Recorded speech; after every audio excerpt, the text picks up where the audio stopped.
सेवा की महिमा। एक आदमी को रात में सपने में भगवान दिखाई दिए। उन्होंने उसे कहा कि जाओ, अमुक जगह पर एक साधु रहता है, उससे मिलो।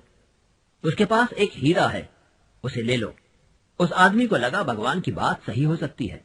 सो अगले दिन उसने सवेरे उठकर उनके बताए स्थान पर साधु की खोज की। संयोग से साधु मिल गए। उसने उन्हें सपने में भगवान के दर्शन देने और उनसे मिलकर हीरा लेने की बात बताई। साधु ने कहा, हाँ ठीक है, जाओ, वहां नदी किनारे पेड़ के नीचे हीरा पड़ा है, उसे ले लो। आदमी वहां गया। उसके अचरज की सीमा न रही जब उसने देखा कि पेड़ के नीचे सचमुच बड़ा कीमती हीरा पड़ा है। उसने हीरे को उठा लिया। खुशी से उसका दिल नाचने लगा। अचानक उस आदमी के मन में एक विचार पैदा हुआ, साधु ने इसे यूं ही क्यों डाल रखा है? जरूर उसके पास इस हीरे से भी मूल्यवान कोई चीज है जिसने ऐसी अनमोल चीज को मिट्टी के मोल बना दिया है। यह हीरा तो आज है, कल नहीं। मुझे वही चीज प्राप्त करनी चाहिए जो हीरे को भी ठीकरा कर देती है। इतना सोच उसने हीरे को नदी में फेंक दिया और साधु के पास चला गया। यह घटना लेखक के दिमाग की कोरी कल्पना नहीं है, इसमें बहुत बड़ी सच्चाई है। जिसके पास धन से भी कीमती कोई दूसरी चीज होती है, उसे धन फीका लगता है। किसी बुद्धिमान ने ठीक ही लिखा है, जिसके पास केवल धन है, उससे बढ़कर गरीब और कोई नहीं है। एक महान व्यक्ति ने कितनी बढ़िया बात कही है, मुझसे धनी कोई नहीं है, क्योंकि मैं सिवा भगवान की और किसी का दास नहीं हूं। यह जानते हुए भी कि आदमी के आगे धन दौलत की कोई कीमत नहीं है। आज सभी समाजों में, सभी देशों में पैसे का बोलबाला है। अमेरिका के पास बहुत धन है, पर वह और धन चाहता है। रूस के पास उतना पैसा नहीं है, लेकिन वह चाहता है कि उसके देशवासी खूब खुशहाल हों। यही हाल दूसरे बहुत से देशों का है। वे सब दिन रात पैसे की होड़ में दौड़ रहे हैं। जानते हैं इसका नतीजा क्या है? इसका नतीजा यह है कि अमेरिका के बहुत से लोग रोज रात को नींद की दवा लेकर सोते हैं। उनके जीवन में सहजता नहीं है। जिसके जीवन में उतावली या उलझन है, उसे नींद कहां से आएगी? दुनिया आज हैरान है, क्योंकि उसका मुंह दौलत की ओर है। यहां दौलत से मतलब सिर्फ रुपए पैसे से ही नहीं है, सुख सुविधा की बाहरी चीजों से भी है। ऐसी चीजों के पीछे पड़ने से आदमी को लगता है कि उसे कुछ मिल रहा है, पर उसकी हालत वैसी ही होती है जैसे कि रेगिस्तान में भ्रम से दिख जाने वाले पानी को देखकर हिरन की होती है। यही तो मृग तृष्णा है। वह उसकी ओर दौड़ता है, पर पानी हो तो मिले। बेचारा भटक भटक कर प्यासा ही प्राण दे देता है। हम कह चुके हैं, संसार में जितने साधु, संत, महात्मा और बड़े लोग हुए हैं, उन्होंने धन से जो कीमती चीज है उसे पाने की कोशिश की है। उन्होंने अपनी आत्मा को ऊंचा उठाया है, अपनी बुराइयों को दूर करने का प्रयत्न किया है और अपने सामने सदा ऊंचा उद्देश्य रखा है। सोचने की बात है कि अगर पैसे में और पैसे के वैभव में ही सब कुछ होता, तो भगवान बुद्ध क्यों घर बार छोड़ते और क्यों भगवान महावीर राजपाट का त्याग करते? यह तो 2500 वर्ष पुरानी बात हुई। आज के जमाने में हमने महात्मा गांधी जी को देखा। उन्होंने सारे आडंबर छोड़ दिए, सादगी का जीवन बिताया। वे समझ गए थे कि जो आनंद सादगी की जिंदगी में है, वह पैसे की जिंदगी में नहीं। वे चाहते तो अच्छी खासी कमाई कर सकते थे, लेकिन उस हालत में वे महात्मा गांधी न होते। उन्होंने पैसे का मोह त्यागा और बड़े बड़े काम किए। दुनिया में उनका नाम अमर हो गया।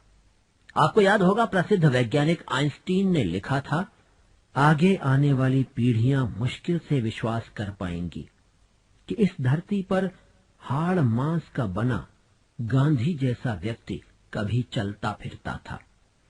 असल में उन्होंने सोना नहीं जुटाया, उन्होंने वह पारस मणि प्राप्त की जिसको छूकर सब कुछ सोना बन जाता है। जिसके पास ऐसी मणि हो, उसके पास किस चीज की कमी हो सकती है? लेकिन ये पारस मणियां ऐसे ही नहीं मिल जाती। इसके लिए बड़ी साधना की जरूरत होती है। सोना तपने पर कंचन बनता है। ठीक यही बात आदमी के साथ भी है। हमारे धर्म ग्रंथों में कहा गया है कि इस दुनिया में सबसे दुर्लभ आदमी का शरीर है। सारे प्राणियों में आदमी को ऊंचा माना गया है, और वह इसलिए कि आदमी के पास बुद्धि है, विवेक है। संसार में जितनी इजादें हुई हैं, सब बुद्धि के जोर पर हुई हैं। आप सवेरे दिल्ली में नाश्ता करके चलते हैं और दोपहर का खाना मॉस्को में खा लेते हैं। हजारों मील की यात्रा घंटों में हो जाती है। यह सब आदमी की बुद्धि से ही संभव हुआ है। जिसके पास इतनी चीजें हों, वह धन या दुनियादारी की चीजों के पीछे भटके, यह उचित नहीं है। बुद्धि का प्रयोग उसे बराबर आगे बढ़ने के लिए करना चाहिए। जिन्होंने ऐसा किया है, उन्होंने मानवता की बड़ी सेवा की है। उनका नाम अमर हो गया है। धन का खोट आदमी को तब मालूम होता है जब वह खरा बनने लगता है। खरा बनने का अर्थ यह नहीं है कि इंसान घर बार छोड़ दे, जंगल में चला जाए और भगवान के चरणों में लौ लगाकर बैठा रहे। बहुत से लोग ऐसा भी करते हैं, पर यह रास्ता सबका रास्ता नहीं है। दुनिया में ज्यादातर लोगों का वास्ता अपने घर के लोगों से ही नहीं, दूसरों के साथ भी पड़ता है। खरा आदमी वह है जो अपनी बुराइयों को दूर करता है और नीति का जीवन बिताते हुए अपने देश और समाज के काम आता है। ऐसा आदमी सबको प्रेम करता है और सबके सुख दुख में काम आता है। हजरत मोहम्मद जहां भी दुख होता था, वहां फौरन पहुंच जाते थे। भगवान बुद्ध ने न जाने कितनों की सेवा की। गांधी जी परचुरे शास्त्री के घावों को अपने हाथों से साफ करते थे। ये मामूली घाव नहीं थे, कुष्ठ के थे।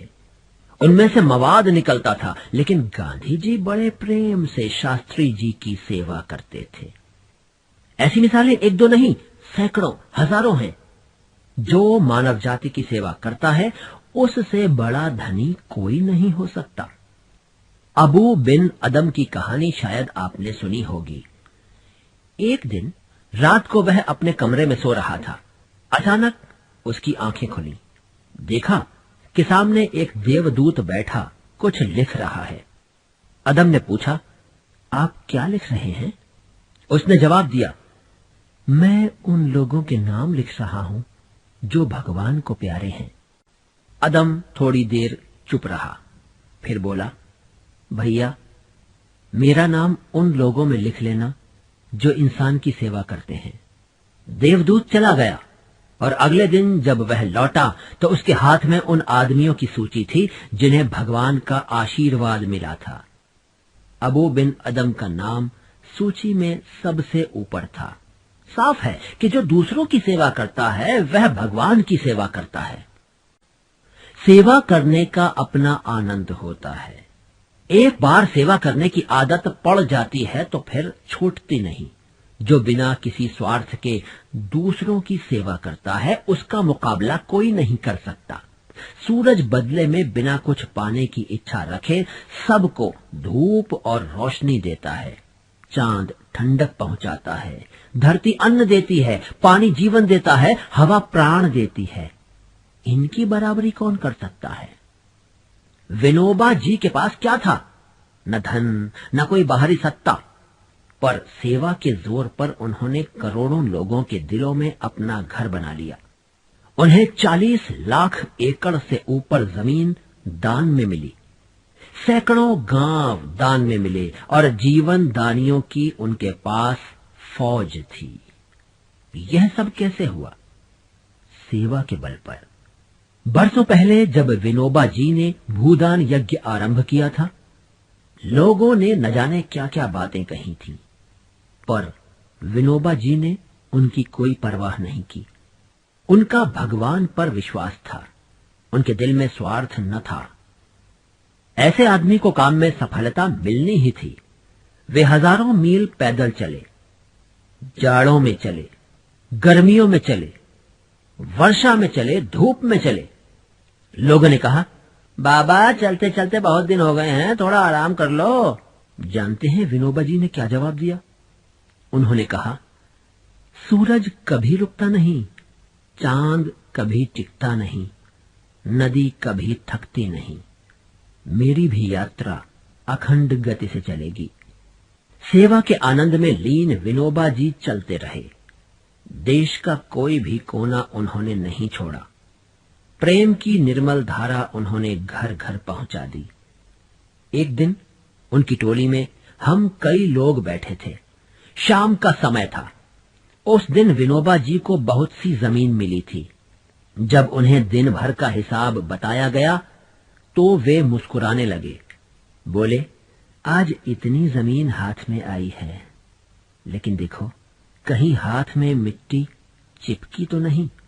हम सब हंस पड़े, पर विनोबा जी ने बड़े पते की बात कही थी। जिसके हाथों में लाखों एकड़ भूमि आई हो, उसके हाथों में एक कण भी चिपका ना रहे, इससे बड़ा त्याग और क्या हो सकता है।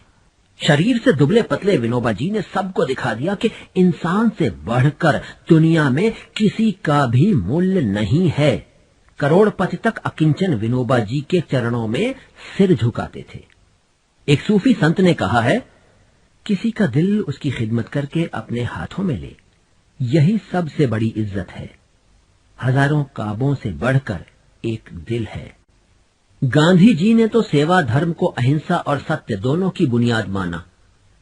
उन्होंने कहा, सेवा धर्म का पालन किए बिना मैं अहिंसा धर्म का पालन नहीं कर सकता, और अहिंसा धर्म का पालन किए बिना मैं सत्य की खोज नहीं कर सकता। सेवा की बड़ी महिमा है। धन से आप कुछ लोगों को अपनी ओर खींच सकते हैं, सेवा से ज्यादा लोगों पर विजय पा सकते हैं, लेकिन सारी दुनिया को तो सेवक ही जी